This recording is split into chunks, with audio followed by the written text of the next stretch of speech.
વસનારો આદિવાસી સમાજ એ સભ્યતામાંથી આપણે આવીએ છીએ. એ હું નથી કહેતો, એ ઇતિહાસકારો કહે છે. તમે જોઈ લો, તમે હડપ્પાની સંસ્કૃતિની વાત આવે એમાં આપણા અવશેષો મળે છે. મેસોપોટેમિયા સંસ્કૃતિની વાત આવે એમાં આદિવાસીના સભ્યતા અને અવશેષો મળે છે. એ સભ્યતા અને સંસ્કૃતિ એ સમાજમાંથી આવી છે. ત્યારે જે લોકો આ વિસ્તારમાં અભયારણ્ય લઈને આવ્યા છે, જે લોકો આ વિસ્તારમાં સોલાર પ્રોજેક્ટ લઈને આવ્યા છે, ત્યારે અભયારણ્ય લાવનારા એ જંગલ ખાતા વાળાને પણ હું કહેવા માંગુ છું, આ જમીનો આદિ અનાદિ કાળથી વસનારા અમારા આદિવાસી પૂર્વજોની જમીનો છે. તમારું જંગલ ખાતું 1927 માં બન્યું અને તમે જો આ વિસ્તારમાં અભયારણ્ય લાવીને અમારા લોકોને વિસ્થાપિત કરવાની વાત કરશો તો તે દિવસે તમારું જંગલ ખાતું પણ અહીંયા ઊભું નહીં રહેવા દઈએ અમે. જ્યારે ઉકાઈ ડેમ બનતો હતો ત્યારે આપણા લોકોએ ગામડા ખાલી કર્યા. નર્મદા ડેમ હોય, ગડાના ડેમ હોય, પાનમ ડેમ હોય, તમામ ડેમો વખતે ગામડા ખાલી કરી આપ્યા છે. રોડ આવે, હાઈવે આવે, સરકારી આવાસો આવે, નવી પરિયોજના આવે, એક કાકરાપાડ હોય, સ્ટેચ્યુ ઓફ યુનિટી હોય, જ્યાં પણ સરકારને જરૂર પડી છે, જ્યાં પણ દેશના વિકાસ માટે આદિવાસીનો ભોગ લેવામાં આવ્યો છે, આદિવાસીએ પોતાનો ભોગ આપ્યો છે. ત્યારે આજે સોલાર પ્રોજેક્ટના નામે જે આપણો આદિવાસી ત્યાં પોતાનું જીવન ધોરણ જીવે છે, એ માછલી પકડવાની પ્રવૃત્તિ એ સહકારી મંડળીઓ પર જ્યારે તરાપ મારવાની વાત આવે ત્યારે તમને અમે આશ્વાસન આપવા માટે આવ્યા છે, તમે એકલા નથી. એ દિવસે ખાલી અહીંથી આહવાન કરજો, અમે ડેડિયાપાડા તો ખરા જ, અંબાજીથી ઉમરગામ સુધીના આદિવાસીઓ ક્યાર સુધી વિસ્થાપિત થશો? આજે પૂરા દેશમાં 1,40,00,000 આદિવાસીઓ આજે ભટકે છે. જુદા જુદા પ્રોજેક્ટોના નામે આજે 1,40,00,000 લોકોને પોતાના ગામ, પોતાના સમાજ, પોતાના સંસ્કૃતિથી છીન ભીન થઈ જવું પડી છે. આજે આપણા વિકાસની વાત આવે ત્યારે આ સરકાર, મૂંગી સરકાર સાંભળતી નથી, પણ આદિવાસીઓના ભોગે ઉદ્યોગપતિઓના વિકાસમાં સરકાર માને છે. ત્યારે સાથીઓ, એક થવાની જરૂર છે. આજે તમારો વારો છે. વ્યારાવાળાનો વારો આવશે આવનારા દિવસોમાં. કેવડિયાવાળાનો, માલસામોટ હોય, સાપુતારા હોય, જે પણ પ્રોજેક્ટો આવે છે,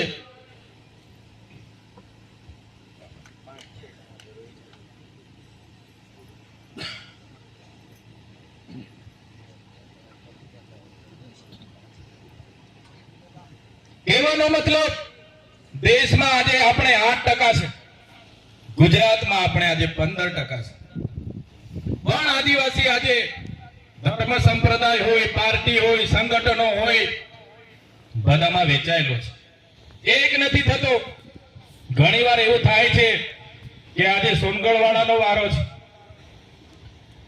એ લોકો એમના પર આવશે, એ લોકો જાણે, આપણે નથી જવું. ક્યારેક એવું થાય છે કેવડિયાવાળા જાણે, ક્યારેક એવું થાય કે વ્યારાવાળા જાણે.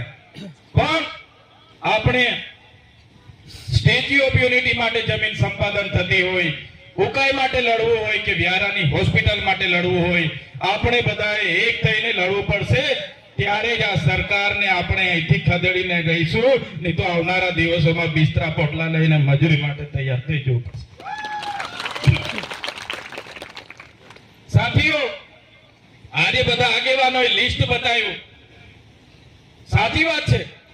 ઘણી જગ્યાએ અમે અનંતભાઈ પટેલ અને બીજા સાથીઓ સાથે અનેક આંદોલનોમાં ભેગા થઈએ તો લોકો અમને ફરિયાદો કરે, પણ જે લોકો નથી આવતા એમને કોઈ પૂછવા માટે તૈયાર નથી.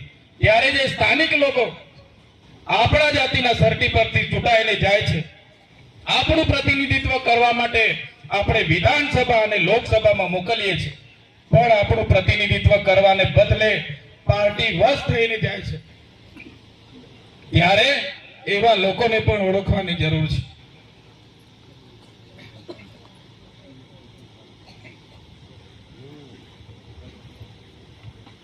રાતે ગાંધીનગર થી મોડા આવ્યા છે એટલે ઉજાગરાના લીધે થોડું ઘરું બેસી ગયું છે. કાલે વ્યારાનું આમંત્રણ હતું. આનંદભાઈ પટેલ સાહેબ અને મને બહુ જ આગ્રહ કરતા હતા, પણ વિધાનસભાના સત્રની સાથે સાથે ટ્રાઇબલ એડવાઇઝરી કમિટીની પણ સાંજે બેઠક હતી, સાથે સાથે અત્યાચાર નિવારણની પણ આજે બેઠક હતી, તકેદારી અને મોનિટરિંગની, એટલે મોડા આવ્યા. એટલે થોડા ગળામાં પણ પ્રોબ્લેમ છે, મને માફ કરજો, પણ અમે તમારી સાથે છે. તમે જ્યાં પણ આહવાન કરશો ત્યાં અમે અમારી પૂરી સેના સાથે તમારી સાથે આવેલું કરીશું. ક્યાં સુધી આઝાદીના અમૃત મહોત્સવ એક બાજુ થાય છે, એક બાજુ આપણે શિક્ષણ માટે લડીએ, પીવાના પાણી માટે લડીએ, રસ્તા માટે લડીએ. એ લોકોના દિવસે ને દિવસે વિકાસ થતો છે અને આદિવાસી દિવસે ને દિવસે આજે બેઘર થતો જાય છે. એટલે વધારે વિશેષ નથી કહેતો, પણ અમે તમારી સાથે છે. જ્યાં પણ જરૂર પડશે આદિવાસી સમાજ યાદ કરશે. અમે પક્ષ પાર્ટી ભૂલીને પણ આદિવાસી સમાજ માટે લડતા રહીશું અને આવનારા દિવસોમાં લડીશું. અમે જે પણ પાર્ટીઓમાં છે એ પાર્ટીઓ વાળા કદાચ ક્યારેક એવું કહી દે કે તમે આદિવાસી સમાજનું બોલો છો, એ નહીં બોલવાનું, તે દિવસે સૌથી પહેલા પાર્ટીઓના પાટિયા પણ અમે ઉતારીને મૂકી દઈશું. સમાજ એ સર્વોપરી છે. આદિવાસીના જાતિના દાખલા પરથી અમે ચૂંટાઈએ છીએ. જે દિવસે કોઈ પણ પાર્ટી અમને ટિકિટ આપી દે, અમે ફોર્મ ભરી દઈએ, પણ જાતિનો દાખલો નહીં મૂકીએ, તે દિવસે અમે અમારું વર્ષોથી આપણો સમાજ બધી જ રીતે જળ, જમીન, જંગલ, આખા વિશ્વના જ્યાં જ્યાં લોકો આદિવાસી જે રહ્યા, મૂળ માલિક જે ત્યાંનો મૂળ, એણે પોતાનો વિસ્તાર બચાવી રાખ્યો. ભારત દેશની અંદર 5000 વર્ષ પહેલા આ દેશની અંદર આર્યો આવ્યા, મુગલો આવ્યા અને ત્યારબાદ અંગ્રેજો પણ આવ્યા. બધાએ સૌથી પહેલી જે આક્રમણ અને સૌથી વધારે સંપત્તિ જેની પાસે હતી, બધાના આક્રમણો લૂંટવા માટે એ પસંદ કર્યું તે આપણો આદિવાસી વિસ્તાર જ હતો. હવે આદિવાસી સમાજ આટલો સમૃદ્ધ હોય, એને ઐતિહાસિક જે વારસો છે એ બહુ ગૌરવવંતી છે કે આપણો સમાજ જે પાણી માટે પોતાનું બલિદાન આપે, વૃક્ષો માટે પોતાનું બલિદાન આપી દે. આ વૃક્ષો એ આબોહવા ઓક્સિજન આપે છે. ઓક્સિજન માત્ર આદિવાસીઓને જરૂર નથી, તમે કોઈ પણ જાતિ જ્ઞાતિના હો, તમને બધાને ઓક્સિજનની જરૂર છે. અને જ્યારે વિકાસના નામે આ દેશની અંદર 3 કરોડ લોકો હાલ વિસ્થાપિત છે, એમાંથી 2 કરોડ લોકો એ માત્ર આદિવાસીઓ છે. આ બહુ ભયંકર વાત છે આપણા બધા માટે. જે કોઈ બી સરકારો આવી છે, વિકાસની પરિયોજનાઓના નામે આદિવાસી વિસ્તારો પસંદ કર્યા છે. કેમ? કારણ કે આ સમાજને કાયદાઓની ખબર નથી.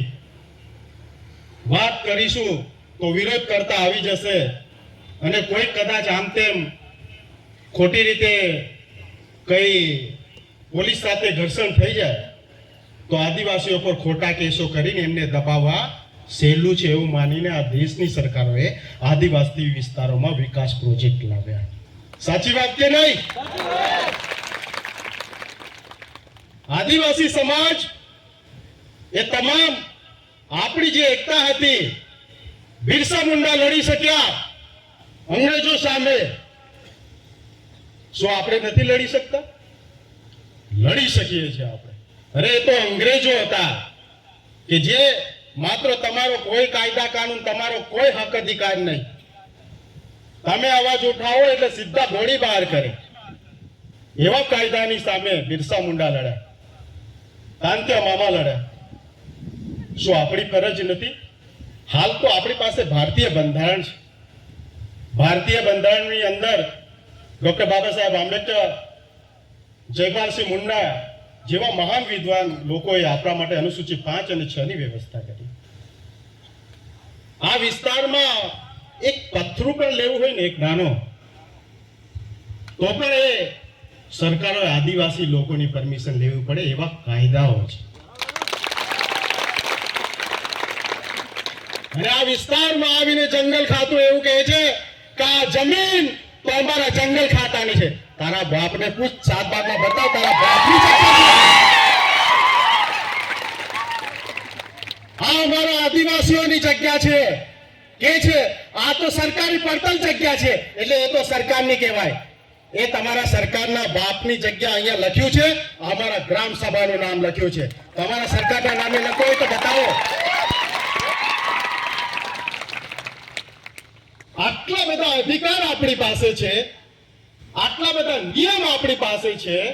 ભારતીય બંધારણ જળ જમીન જંગલ સંપત્તિના અધિકાર ને સુરક્ષિત કરવાની જવાબદારી આદિવાસીઓને આપી. આદિવાસીઓને બંધારણ બનાવનાર લોકો મૂર્ખા નહીં હતા. એમને ખબર હતી કે સરકારોને તો આખું રાજ્ય અને કેન્દ્ર ચલાવવા માટે એને તો પૈસાની જરૂર છે, એટલે આદિવાસી વિસ્તાર લૂંટવાના છે. પણ એને ખબર હતી કે આ એક પ્રજાતિ એવી છે કે જળ જમીન જંગલ સંપત્તિ માટે પોતાનું પ્રાણ પણ આપી દેતી હોય, તો એ આ કુદરતના વફાદાર આ કોમ છે આપણે આદિવાસી. પરંતુ આજે શું થઈ રહ્યું છે? બહુ કડવી વાતો કે આપણા લોકો, એક સમાજ આપણો અને બીજો છે આપણો ધર્મ. આજે તમને કહું કે સમાજ મોટો કે ધર્મ મોટો? સમાજ મોટો ને. તો જ્યારે આદિવાસીઓ માટે જળ જમીન જંગલના આંદોલન ચાલતા હોય અને બાજુમાં કોઈ કથા રાખી હોય, તો આપણા લોકો ક્યાં જાય? હસો? ખબર છે આપણને શું કરો છો આપણે. આજે જ્યારે વ્યારામાં આંદોલન હતું, જ્યારે અહીંયા આંદોલન ચાલે છે, તો નર્મદા કિનારે અખંડ ધૂન ચાલુ કરી. 1000 થી વધુ ગાડીઓ ભરી ભરીને આપણા નેતાઓ એમને ત્યાં લઈ ગયા, કેમ કે જગાડનાર લોકો પાસે આવવાના એમને જગાડવા જ નથી. કારણ કે એમના વોટ જે છે એ કટ થઈ જાય, બીજા બાજુ જતા રહે. આ વોટની રાજનીતિ માટે, વોટ બચાવવા માટે, આ સમાજના અધિકાર માટે કોઈ બોલતું નથી. સમાજ માટે આજે એક કહીએ કે આજે મારો આદિવાસી એવો કે આદિવાસી તો વટલાઈ ગયેલો છે. મેં તમને કીધું ને 5000 વર્ષથી આ દેશની અંદર તમામ લોકો આવ્યા.